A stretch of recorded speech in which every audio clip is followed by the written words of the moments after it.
السلام عليكم مزول فلان بونسوار tout le monde مرحبا بكم في قناة كاروفير بصراحة. J'espère que tout le monde va bien. On est le 1er mai 2024 déjà, ça passe vite.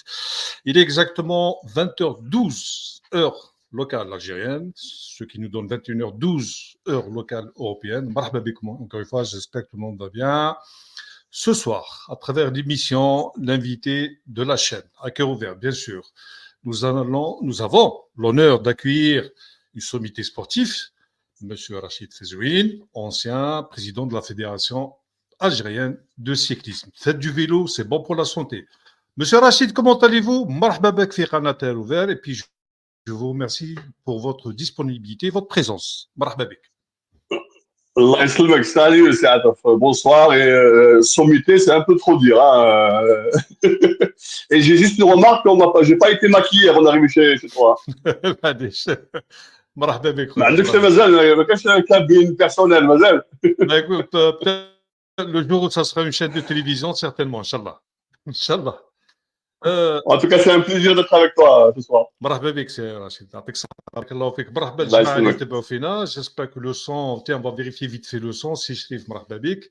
زعيم جزائري مرحبا بكم. Est-ce que le son est bon? الصوت مليح. Alors, certainement les auditeurs, les auditrices, les abonnés de la chaîne sont en train de remarquer qu'il y a une nouvelle disposition par rapport au stream.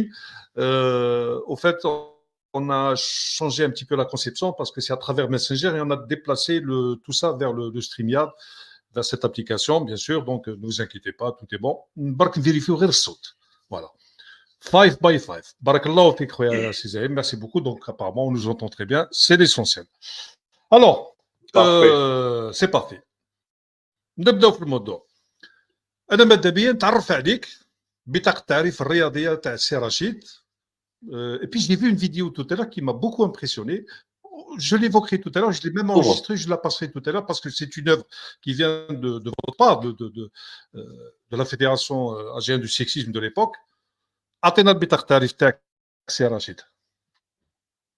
Alors, premier conseiller du sport spécialiste en cyclisme de l'Algérie. Voilà. Ensuite, fini les études à l'étranger. On a fait le tour un peu. Et au bout d'un temps, on a décidé de rentrer au pays pour faire l'inverse, pour donner, plus pas pour prendre. Et donc, on se retrouve d'abord sur les motos à faire le Raid Harley Davidson en Algérie. Qui a fonctionné pas mal d'années, et ensuite président de la Fédération algérienne de cyclisme et membre du comité olympique, et l'aventure sportive a commencé très tôt et a fini très tôt. Voilà. Ça a commencé très tôt, fini très tôt. Donc vous avez été élu, je crois, en 2018, c'est ça, c'est ma mémoire est bonne. Les mandats, c'est 2008 pour 2 mandats en cyclisme, à fédération, donc 2008-2012 et 2012-2016, et le comité olympique 2012-2016. 2012-2016, là, machallah. Alors, je vais être aussi direct, si tu le permets, c'est Rachid. Avec plaisir. Pourquoi cette défection au niveau de la Fédération algérienne du cyclisme? Si on peut l'appeler comme ça, enfin, défection, c'est un mot assez complexe. Pourquoi vous avez quitté cette fédération? J'avais pas le choix. Notre cher ministre Ould Ali m'a envoyé une charmante lettre sympathique où il me dit: vous êtes inéligible, c'est tout. Et pour quelle raison? Oh, c'est un peu compliqué. Hein. Il y avait pas mal de problèmes hors sport. D'abord, Ould Ali, quand il est arrivé, un jour, voilà, la première semaine, hein, il a dit il faudrait évaluer tous les cadres et tous les présidents de fédération, et celui qui a échoué doit partir. Dans la même semaine, je passe sur un plateau et je dis que je suis entièrement d'accord avec le ministre. Celui qui a échoué doit partir. D'accord. Il y a juste un petit problème. Pour m'évaluer, moi, par exemple, tu dois avoir 2 conditions. Une, tu dois être de mon secteur, et de 2, minimum mon niveau. Tu n'as ni l'un ni l'autre. Et déjà, ça a mal commencé déjà avec Ould Ali. Ould Ali est arrivé après terminer. il y a eu, c'est vraiment, comme c'est pas préparé, c'est vraiment dur à expliquer tout ça. Avec, il faut 3 heures, 12 bouquins. Sauf, il y avait le décret 1305 qui s'est fait au temps de Termi. Termi était copain de Braf. La relation d'amour entre le comité olympique et le ministère durait depuis des années. Ça commence toujours par une belle histoire, ça finit par une bagarre, et chaque entité veut prendre le dessus sur l'autre. Termi arrive au secteur, ils nous mettent sur la table le décret qui existe encore aujourd'hui, le 1305. Et au fait, c'était très grave ce qui se passait. Donc, on s'est réunis avec 2-3 copains et on a fait une analyse du décret et on a fait un rapport au ministère. Et j'ai été moi-même en personne le remettre entre les mains de Ould Ali à son arrivée pour lui dire attention, le décret qui a été avec lequel on fonctionnait a fait que le comité olympique a plus de prérogatives que le ministère. Dans le TAS, quand tu regardes la réglementation, tu comprends tout de suite. Je te donne juste un exemple. Hein. Je suis président de fédération, je veux me présenter dans ma discipline à la Confédération africaine, par exemple. La loi dit, pour te présenter à une confédération, tu dois avoir l'autorisation du ministère. Moi, j'estime que c'est logique. Tu vas représenter l'Algérie et l'Algérie doit t'autoriser. Je trouve ça logique. Mais que tu me demandes l'autorisation du comité olympique, je ne comprends pas pourquoi. Je suis une association, c'est une association, et dans la réglementation, le comité olympique, c'est l'émanation des fédérations. Pourquoi il va m'autoriser, lui, à aller déposer ma candidature Donc, il y a plein d'exemples comme ça. Donc, ça a été vendu. Et il y a eu tout un micmac, comme d'habitude. Le comité olympique s'est accaparé des cadres du ministère, a bien entouré, étouffé tout ce groupe-là. Et et on s'est retrouvé à ce moment-là, en 2016, Ould Ali a mis dehors 100 cadres, une centaine de cadres entre présidents et membres du bureau des fédérations. Voilà l'histoire en résumé, hein, sinon, avec les détails, ma frère. Oui, ça demande un live assez approfondi. Vous avez des œuvres quand vous vous êtes occupé de la fédération algérienne du cyclisme, dont un tour. D'ailleurs, je vais passer la vidéo vite fait. Il n'y a pas eu, c'est-à-dire malgré cette problématique qui était présente au niveau de l'institution sportive, malheureusement, c'est pas fini parce qu'on le vit actuellement aussi. On va l'évoquer rapidement. Toujours, c'est le même décret. Donc, ce qui fait que moi j'aimerais aussi montrer un petit peu votre côté travail, votre côté investissement. Je vais passer une vidéo. Salam alaikum, marhaba bikoum fi qanat Tekura. Allez-y, partagez Asmas. Et nous avons l'occasion de recevoir M. Rachid Fezouine, ancien président de la Fédération du cyclisme, qui a organisé un tour d'Algérie qui a duré quand même 25 jours, qui a traversé entre 20 et 25 wilayas. Je vous passe la vidéo vite fait. Allez.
Voilà, donc parce que certainement à partir du Messenger, vous ne voyez pas la vidéo que j'ai passée, c'est la vidéo Le Grand Tour d'Algérie, vue du ciel, que vous avez honoré, bien sûr, à Ah, vos propres initiatives, pour dire, Yannick Monsieur Fezouine, travaille. Quand il était à la Fédération argentine de cyclisme, il a beaucoup travaillé, il a un donné, petit peu. oui, Un petit peu. même, vous avez donné une certaine hauteur, et tant mieux, alhamdoulilah. Alors, euh, ce que j'aimerais voir avec vous, c'est Rachid, c'est l'état actuel du sport algérien. Moi, j'ai eu la chance de connaître le sport dans les années 70. Quand j'étais petit, j'ai fait Ouais, pas mal de disciplines. Cette fameuse réforme sportive qui a donné de la hauteur, là, machallah, il y avait une certaine rigueur, un certain ouais. sérieux. Il y avait le patriotisme sportif qui existait à l'époque. Et puis, nous sommes allés titiller les comités olympiques, titiller un petit peu les Jeux olympiques, les Jeux africains, les Jeux méditerranéens. Il ne faut pas oublier que 12 ans, 13 ans après l'indépendance, nous avons Alger, la capitale a été la présidente des Jeux méditerranéens à l'époque. Donc, c'était vraiment un défi algérien. Exact. Et puis, au Bordadat, nous avons connu cette année pas mal de problèmes, fédération de natation, Malmachek Seyoud, le handball, quelques problématiques sportives, fédérationnelles, surtout administratives. Pourquoi on a décroché un petit peu? Pour quelle raison? Bah, parce que il y a eu, pendant ce parcours-là, dont tu parles, il y a eu des apprentis sorciers qui sont arrivés dans le secteur. Et c'est là que ça a lâché. Il y avait une politique, il y avait une vision, on savait ce qu'on voulait faire et comment le faire, et surtout le réservoir du sport, c'est le sport scolaire. On est à peu près de la même génération, on a tous vécu les bus, les matchs inter-collège, inter-lycée. On est tous issus, pratiquement tous issus de l'école, du sport scolaire. Il n'y en a plus. Il n'y a plus de sport scolaire, il n'y a plus de sport universitaire. Quand tu regardes les nations qui brillent dans le sport, l'élite vient de l'université. Nous, il n'y a pas tout ça. Et après, le gros problème, c'est, je vais te raconter une petite histoire, tu vas comprendre tout de suite. Un jour, je reçois une invitation à l'APN. Et je me dis, c'est bizarre que l'APN s'intéresse au sport. C'est bien, non, c'est une commission. Non, bon, on va voir. Donc j'arrive à l'APN, tout content. Rendez-vous à 9h. Le gars, les demi-manches à l'eau, costume demi-manche, il est venu à 10h. Nous, on était 5 ou 6 présidents de fédération et plein de députés dans la commission. Il arrive à 10h, donc il s'assoit, il ouvre la séance, il dit, pardon, là on est sportif. Quand on dit 10h, c'est 10h00. Et on insiste sur le 00, mais je suis sur le 10. Donc déjà là-bas, ça commence à dire, je connais Hada et tout. Bon, il a fini son discours, j'ai posé une question. J'ai dit, je vais profiter pour une fois que je suis en face des députés pour dire quel est le budget de l'État réservé au sport. Le PIB, il représente combien? Pas de réponse. J'ai dit, je vais vous la donner. C'est 0,7% pour la jeunesse et pour le sport. La deuxième question, le 0,7 représente combien en pépette? Ouais. Pas de réponse. La réponse était simple. Tu prends ce budget-là, tu le divises juste sur le nombre d'écoliers. Il y avait 8 millions d'écoliers, je pense que c'est le même chiffre encore. Hein. Ouais. Tu le divises sur le chiffre 8 millions, ça te donne à peu près 2 dinars 50 par enfant par an. Si tu arrives à faire du sport à ton fils avec 2 dinars 50, il faudrait m'expliquer c'est impossible. La solution. Ça, c'est le premier problème. Ensuite, tu as un deuxième problème. Le ministère des Sports ne gère pas le sport. Alors, je vais essayer de résumer tout ça. Hein. Le financement du sport vient du budget des communes et des wilayas. Donc, les 7% des recettes sont destinés au monde associatif, sport compris.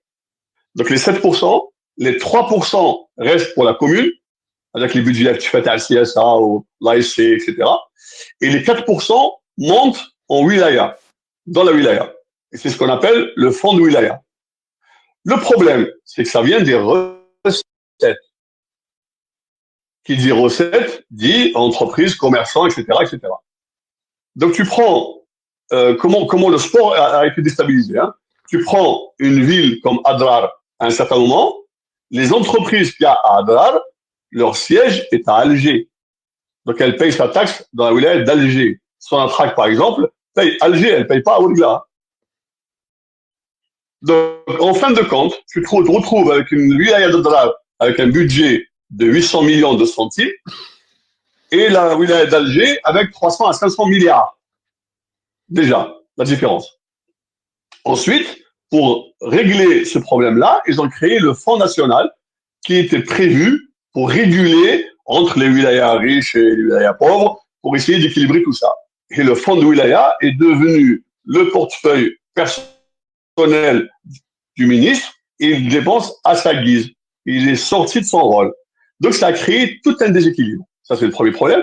Deuxième problème, comme le football est devenu un sport super politisé, là tu vois un wali qui est dans une ville ou dans une wilaya, eh ben, tu as à peu près 50 à 70% du budget du sport qui va au foot et le peu de miettes qui restent aux autres sports. Et ça a déstabilisé toute la structure sportive nationale. Ensuite, tu as aucune relation avec la base et l'élite. Aujourd'hui, par exemple, tu vas au ministère, tu dis qui s'occupe de la base, du sport de masse. Il n'y a pas de programme. Qui s'occupe de l'élite? Est-ce que c'est le ministère, c'est le comité olympique? D'où il vient l'élite? Ils ne savent pas. Pas de réponse. Et tu te retrouves, Jeux olympiques Rio, un prélophile qui te ramène une médaille et qui est tombé du ciel. Tu te dis merci bon Dieu. Alors que dans les autres pays avancés, c'est tout un système. Quand tu as 10 ans et tu dis Nta, ça sera telle discipline et dans 10 ans, élite. On va me parler des moyens. Moi, j'ai un exemple où on peut faire ça sans moyens. Moi, j'ai vu le système cubain où il n'y a rien. Ils ont un truc très simple. 4, 5, 6 tests, mais c'est les mêmes tests dans toutes les écoles. Toutes.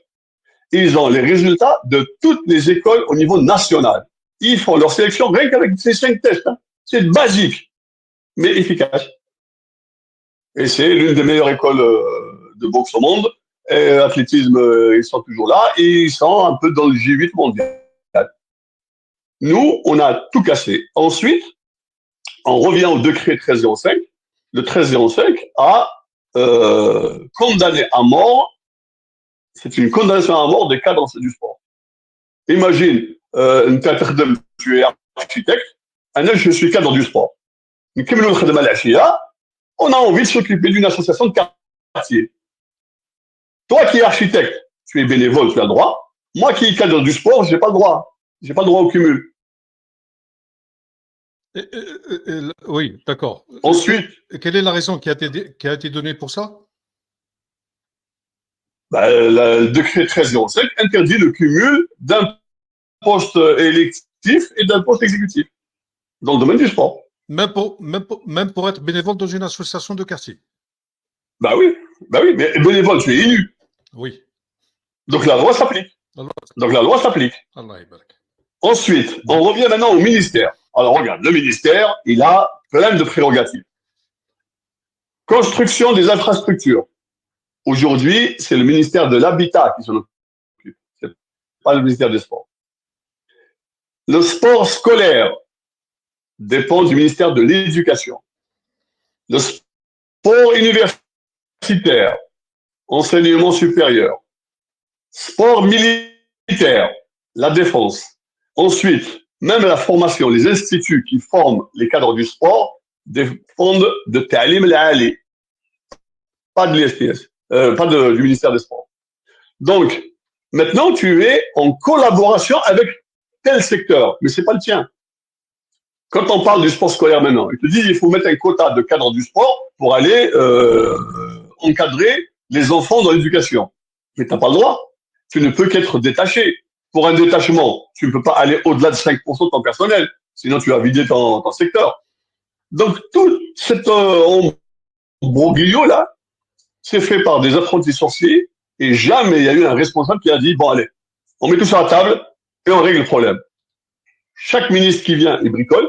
Tu sais que nous, on est le seul pays où le ministre des Sports vient en tant que ministre. C'est quand il finit son travail ou d'aller et partir à l'université après avoir été ministre. Mais cher avant.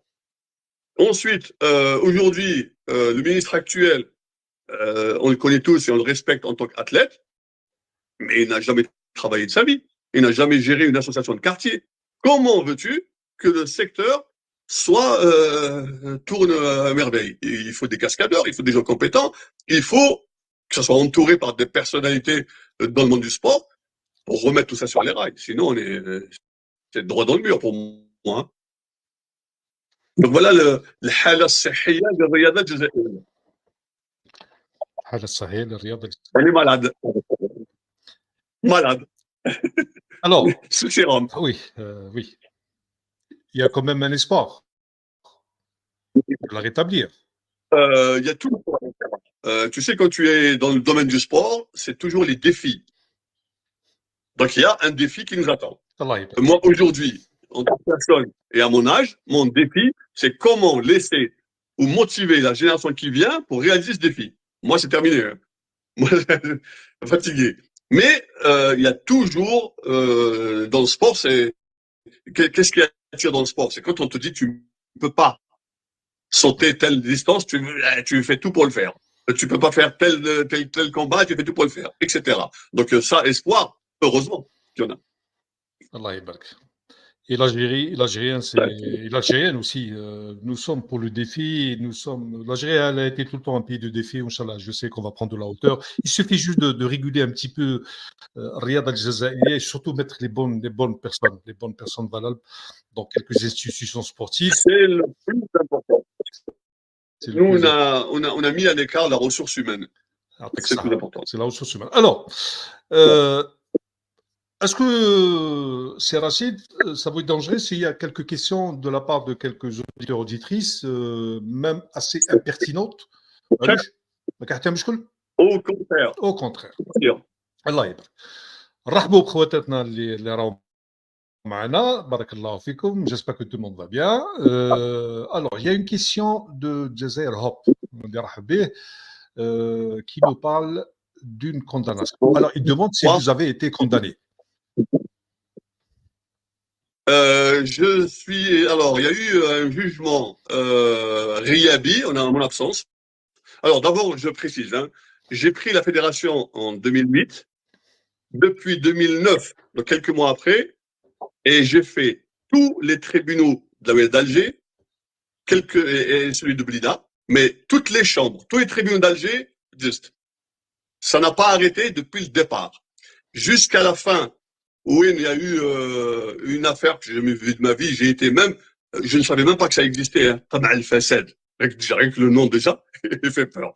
Tama al-Fassad. C'est l'organisme qui s'occupe de l'anticorruption, mais qui est spécialisé dans les affaires.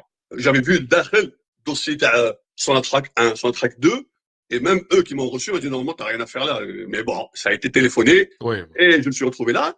Pour moi, c'était un très bon test. C'est là-bas qu'on m'a expliqué qu'il y avait des cadres du ministère de la Justice, des Finances et tous les services de sécurité dedans. Le fait d'être sorti de là-bas indemne, pour moi, c'est un deuxième bac que j'ai eu. Il y a eu des interventions, on va pas rentrer dans les détails parce que c'est très lent. Bien sûr. Il y a eu beaucoup de téléphone, beaucoup de pression. Apparemment, mon cas a dérangé beaucoup de gens. Et au lieu que ça dure un an, j'ai eu un non-lieu au bout d'un an, mais ça a eu cassé, machin, etc. Je n'ai eu mon non-lieu que 7 ans après. Quand on a fini, terminé, je dis ouf, enfin, je vais respirer parce que j'en ai marre. Sébastien, les expertises, les machins, ils voulaient à tout prix trouver quelque chose. Et je ne parle pas des autres affaires, et je ne parle pas de l'inspection du ministère. Pour moi, c'était du cacahuète, ça. Hein. Celle-là, pour moi, c'est la plus importante et la plus sérieuse. Celle-là, être sorti indemne et non-lieu, pour moi, ça veut tout dire. Quand j'ai tout fini, un jour, c'est la première fois que je vais raconter ça. Hein. Un jour, je suis convoqué au central. Bizarre. Bon, qu'est-ce qui se passe? Parce que quand tu es parti de la fédération, il n'y a pas eu de passation de consigne. Donc, ouais, tu me prends pour un débile ou la passation de consigne, c'est administratif, c'est pas pénal. Non, non, c'est rien, c'est rien. Et je me suis rendu compte qu'ils voulaient me garder et m'ont envoyé chez le procureur le jour même. C'est pas possible. Bon, je rentre pas dans les détails, hein, je passe, hein, juste pour l'histoire. Je sors de là, on me convoque un jour dans la même affaire chez le procureur, je ne sais même pas pourquoi. J'arrive chez le procureur, on était une trentaine. Tous mes sponsors, tous les partenaires de la fédération, tous étaient là, debout, dans une petite pièce, face au procureur. Et je comprenais rien. Donc, il commence par le premier, le deuxième, le troisième. Moi, j'étais le quatrième. J'ai dit, avant de commencer, je suis accusé de quoi?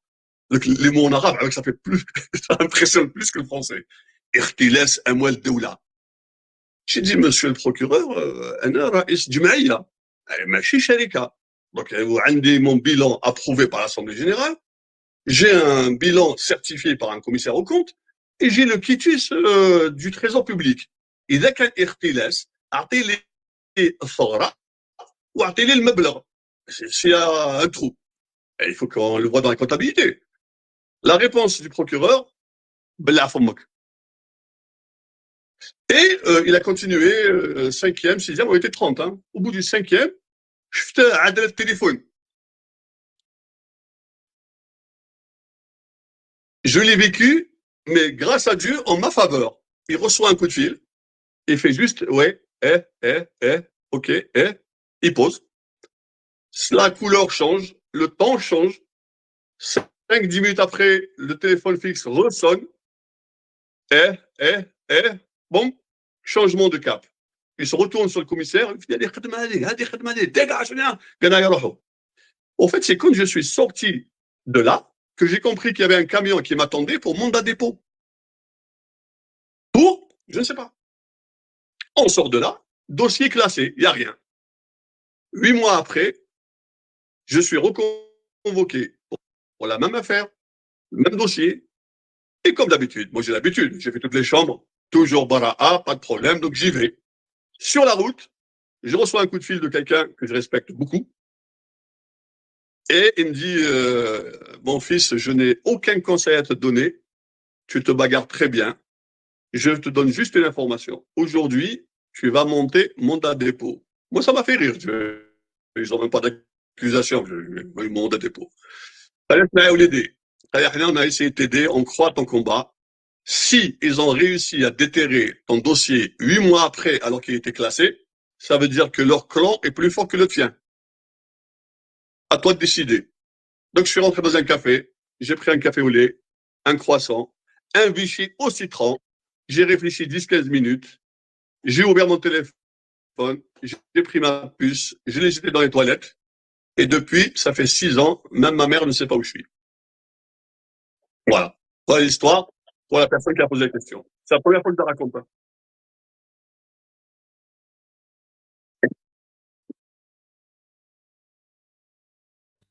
Voilà, je décroche mon micro. Mes chers amis, chers auditeurs, auditrices, marhaba bikoum, vous êtes bien sûr avec nous, Monsieur Rachid Fezouine, ancien président de la Fédération cycliste et membre du comité olympique, exécutif, bien sûr. Mais... Pardon, excuse-moi. Oui. Pour répondre à la question, oui, effectivement, donc j'ai disparu. Et donc, jugement réhabile, j'ai 2 ans de prison pour non-présentation et mandat d'arrêt. Ok, pour non-présentation. Donc, pour répondre à la personne. Voilà, donc en toute exclusivité, vous venez d'avoir une réponse sincère, transparente, bidon muscul. Parce que tout simplement, M. Fezouine ne se reproche absolument rien du tout. Absolument rien du tout. Alhamdulillah. Alors, tous ces problèmes ne sont pas venus par hasard. Il y a toujours quelque chose. Soit il y a un schmibli quelque part, vous dérangez 1 ou 2 ou 3 ou plusieurs personnes, ou là, comme le dit version algérienne, une question qui est très objective, est-ce que c'est vrai que l'intervenant, Malik, a été pourchassé à cause de son soutien? Je dis bien soutien, j'appuie bien sur le S, sur la cause Sahara occidentale aux Jeux africains de Brazzaville.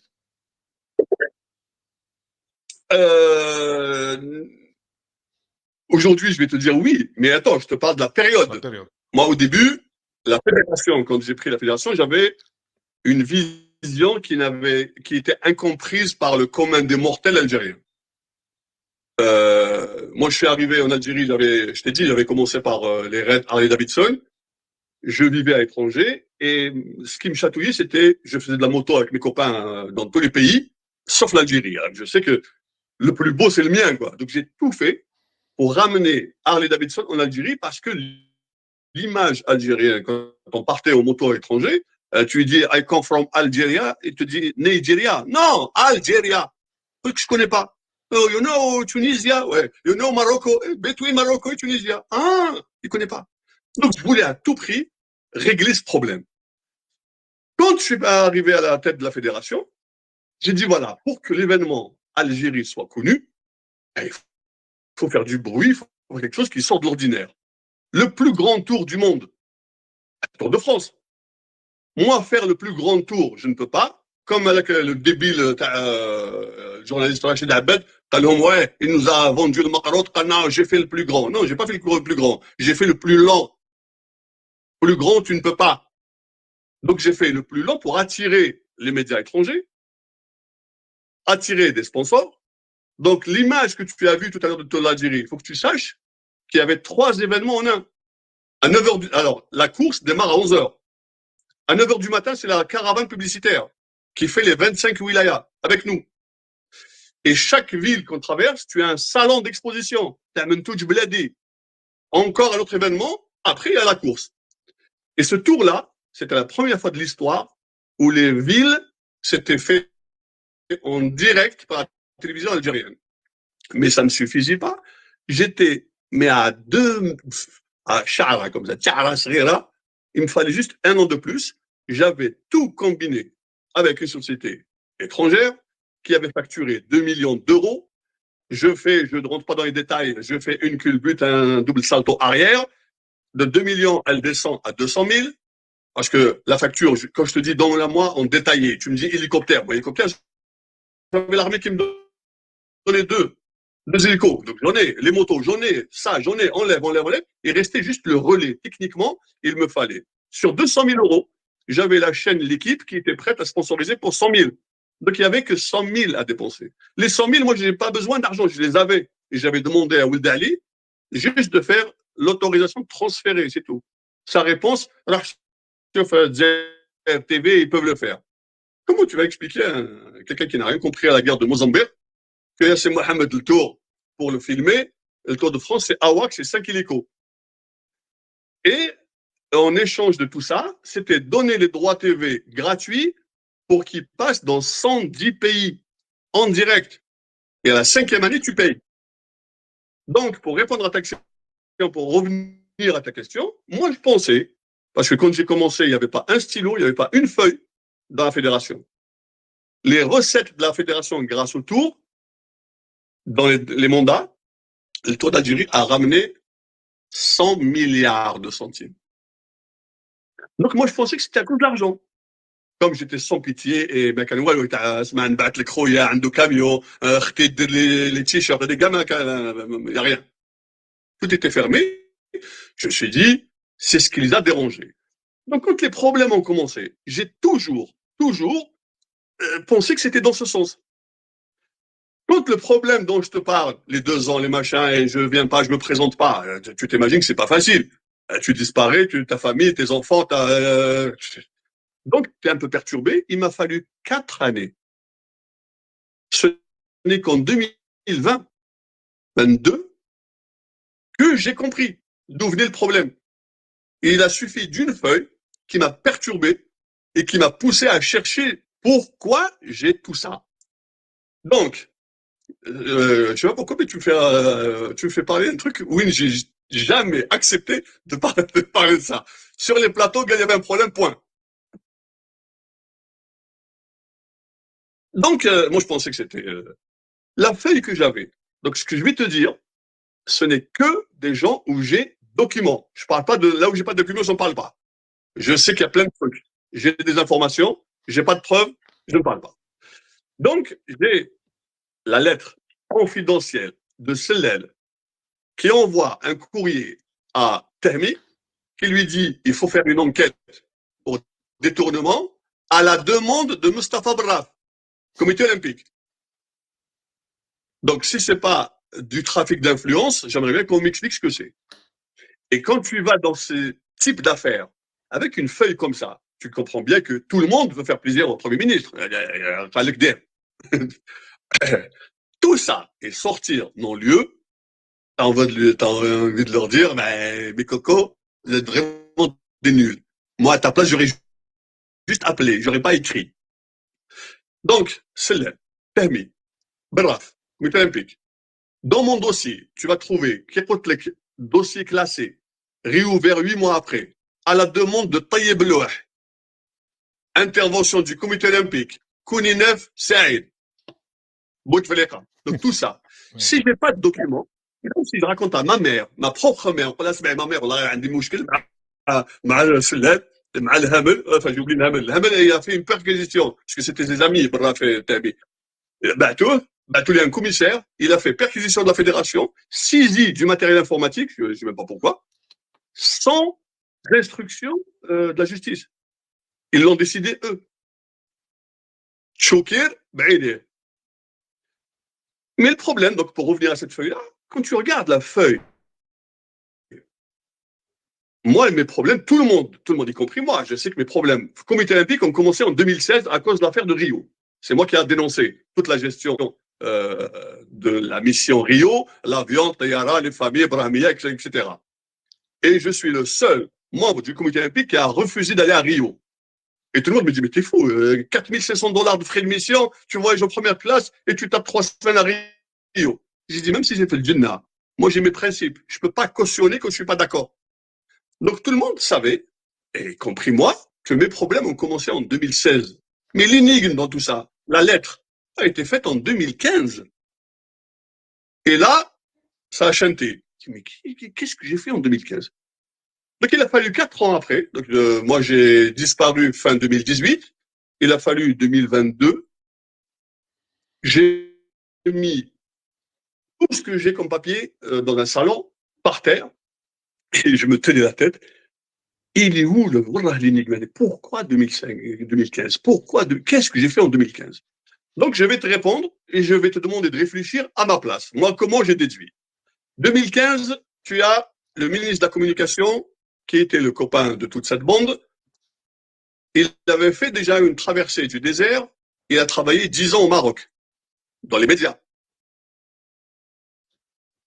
Et il était dans un journal tenu par Akhanouch, Premier ministre marocain. Tu te dis, bon, quelle est la relation? Je ne sais pas. On va prendre cette histoire-là, on la met de côté. En bad, il y a beaucoup d'événements comme ça qui ont déduit que. Ensuite, tu te dis, voilà, Anna, je sais par expérience, le lobby sioniste en Afrique est puissant. Tu ne peux pas être président de l'ACNOA si tu n'as pas le soutien de l'un, Barzeno, et sioniste de l'autre. Braf se retrouve président du comité olympique. Mais tu regardes son vice-président, il s'appelle Kamel Lehlou, c'est le président des fédérations des médias marocains. Ensuite, c'est une deuxième histoire, tu la mets de côté. Donc, une de côté, l'autre de côté. La première décision de l'ACNOA et de Barraf en tant que président de l'ACNOA a été de signer un contrat de sponsoring avec la société Lagardère, que tout le monde connaît, qui est une société française, mais représentée dans la région MENA, donc Pays de Golfe, Afrique et Maghreb, par Idriss, le neveu de Kamel Lehlou. Ouais. Et quand tu ressors les archives, tu te dis, attends, il y a une lampe comme ça qui s'allume.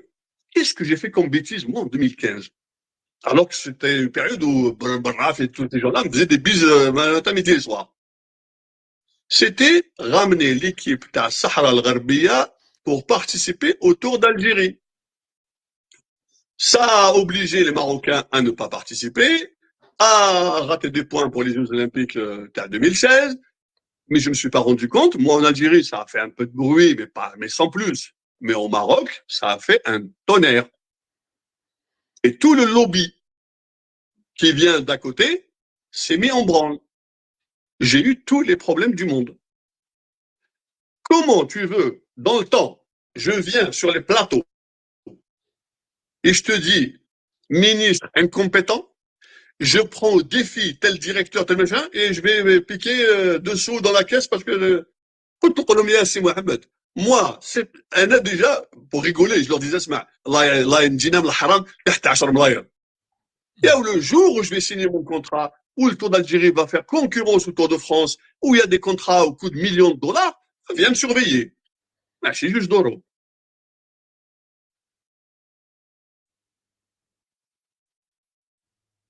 Pour l'instant, je suis en train de construire.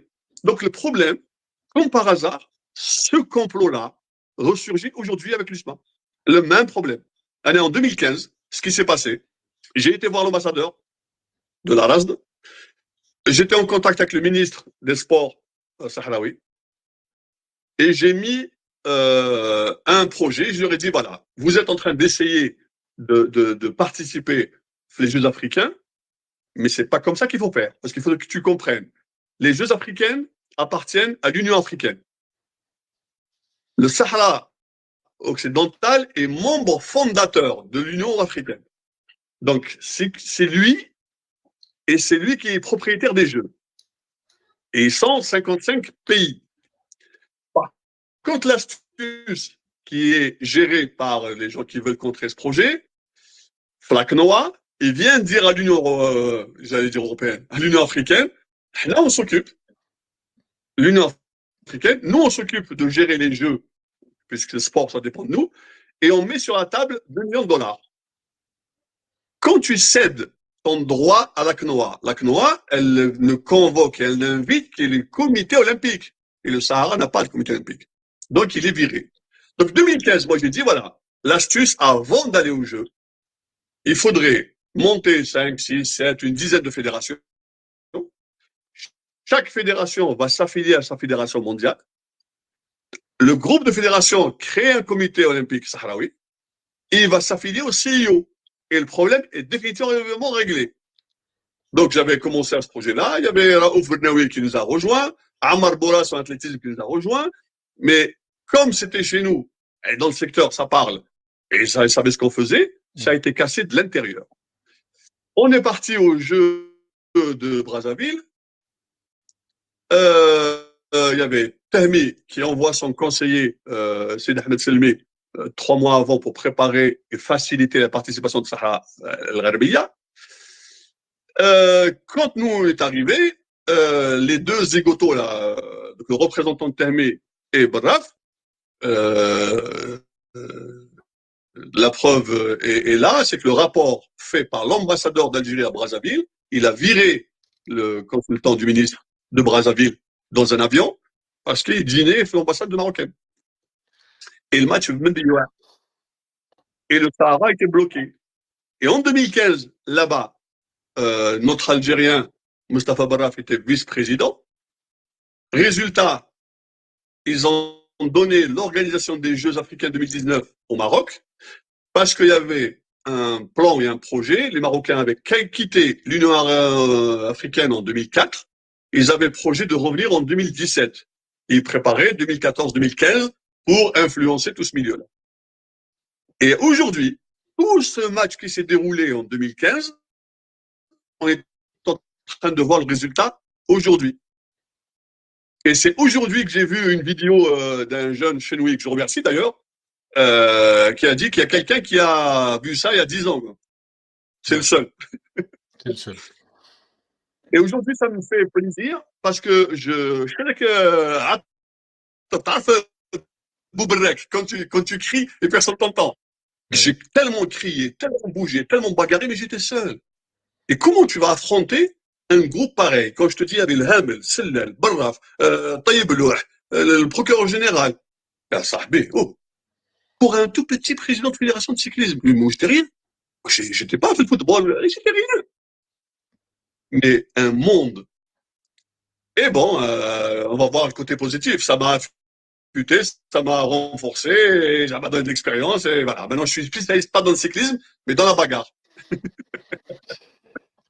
J'espère avoir répondu à ta question. Wallahi, je vais essayer d'intervenir vite fait, باش ما نطولش. Ouais. كمواطن جزائري, autant que citoyen simple algérien, qui aime beaucoup son pays, qui est capable de se sacrifier pour cette belle République algérienne démocratique et populaire. Et j'en doute pas, les personnes qui nous suivent feront de même. Ils ont le même sentiment. Quand j'entends une histoire pareille, les sabbats, les habib, sarraqin, des traîtres, d'ailleurs, qui sont en prison, et certains qui ont géré quelques institutions maroufines, qui مجبهة التحرير الوطني, le FLN, هاربين واحدة في المروك, واحدة معرفين وهكذا. Quand j'entends une histoire pareille, et puis nous avons un citoyen algérien, M. Fezouine, président d'une institution sportive, qui est la Fédération algérienne de cyclisme, qui se bat pour promouvoir le sport في الصحراء الغربية اللي ندعموها واللي نحبوها, وكاين بعض الجنود الجزائر ماتوا على جالها. C'est un défi algérien aussi. Quand j'entends cette histoire,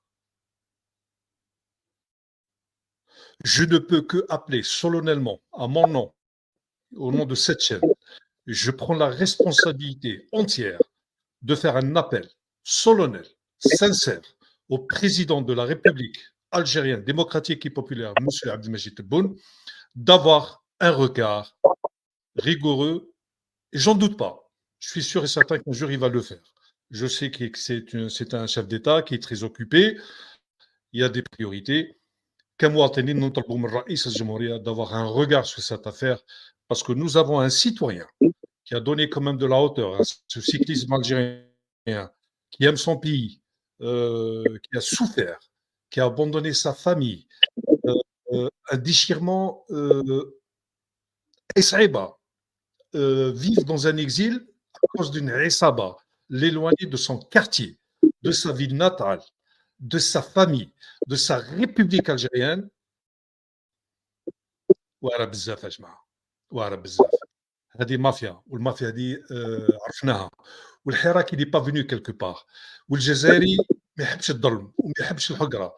Donc, à mon nom et au nom de toutes les personnes qui suivent cette chaîne ou là, qui passent par cette chaîne, un appel solennel au peuple algérien, à M. Abdelmajid Tebboune, de revoir cette affaire rigoureusement et de permettre à M. Fezouine de retrouver sa vie normale. Aucune preuve, aucune condamnation, تبرويت, téléphonette, basta. Basta. Je pense que nous avons besoin de hauteur. Cette Algérie, الناس ضحوا عليها, علاش ضحوا؟ بالظلم, من الاستعمار. الجزائر mérite de la sommité, elle mérite des personnes qui se donnent à fond. J'espère que vous approuvez ce que je suis en train de dire, et je le fais sincèrement, parce que j'ai la chair de poule. ما عجبنيش الحال, صراحة ما عجبنيش الحال. Et Monsieur Fezouine, je l'ai eu il y a quelque temps, je le dis, il y a bien longtemps. On a parlé ensemble de ce problème, je le dis. Mais Goult, c'est tellement lourd, c'est tellement immense, c'est tellement. J'avais envie de bref, je garde du respect aux auditeurs et aux auditrices.